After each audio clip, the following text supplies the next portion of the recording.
Salam dan bahagia.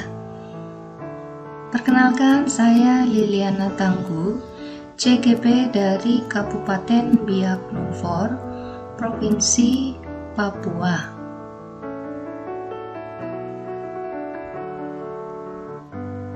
Kali ini saya akan memberikan kesimpulan dan refleksi pemikiran dari Ki Hajar Dewantara dalam bentuk sintesis antar materi. Apa yang menjadi refleksi pemikiran Ki Hajar Dewantara dan hubungannya dengan pola pikir dan metode pengajaran yang saya lakukan selama ini. Banyak hal yang membuat saya percaya tentang murid dan pembelajaran di kelas sebelum saya mempelajari modul ini. Saya percaya dan saya berpikir bahwa apa yang sudah saya lakukan itu merupakan hal yang terbaik yang sudah saya berikan kepada peserta didik saya. Baik itu metode pengajaran maupun perihal perilaku di dalam kelas maupun di luar kelas. Saya menganggap itu semua adalah yang terbaik. Saya dulu berpikir bahwa buku-buku teks atau buku-buku pembelajaran itu merupakan sumber belajar yang paling utama dan yang paling baik.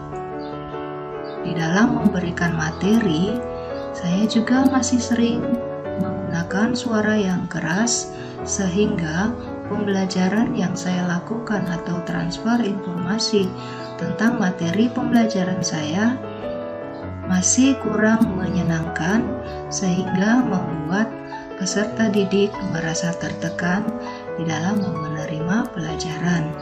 Saya lebih sering fokus kepada siswa yang aktif di kelas, yang unggul di dalam materi pembelajaran daripada siswa yang aktif di dalam bidang akademik yang lain, misalnya di dalam bidang olahraga dan seni.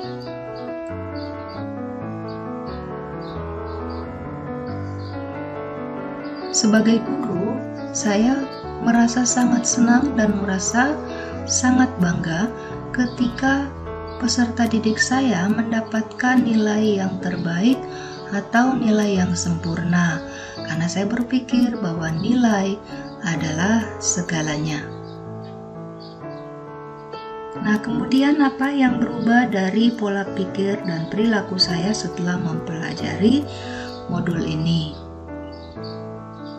Saya berpikir dan belajar dari pola pendidikan sejak zaman kolonial hingga terbentuknya taman siswa yang dibangun oleh Ki Hajar Dewantara. Sedikit demi sedikit, pola pemikiran dari Ki Hajar Dewantara mulai mempengaruhi cara berpikir saya.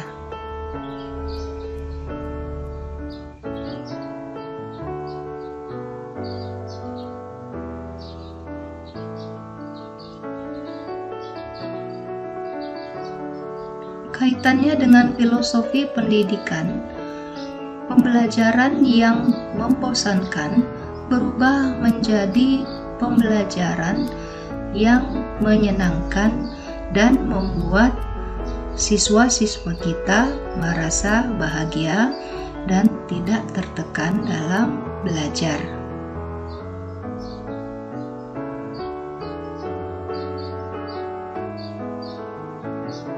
Kemudian, untuk mewujudkan merdeka belajar yang dicanangkan oleh pemerintah saat ini, pembelajaran yang terbaik ternyata pembelajaran yang kita ambil dari alam atau pembelajaran dari alam, sehingga pembelajaran di dalam kelas itu tidak terlalu terasa membosankan karena adanya kombinasi pembelajaran dari luar kelas.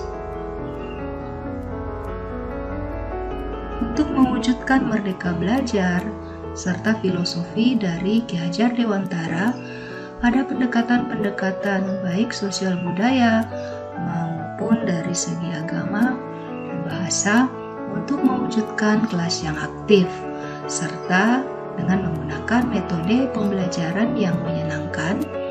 Dan yang paling penting, siswa merupakan pusat atau center dari pembelajaran yang kita terapkan.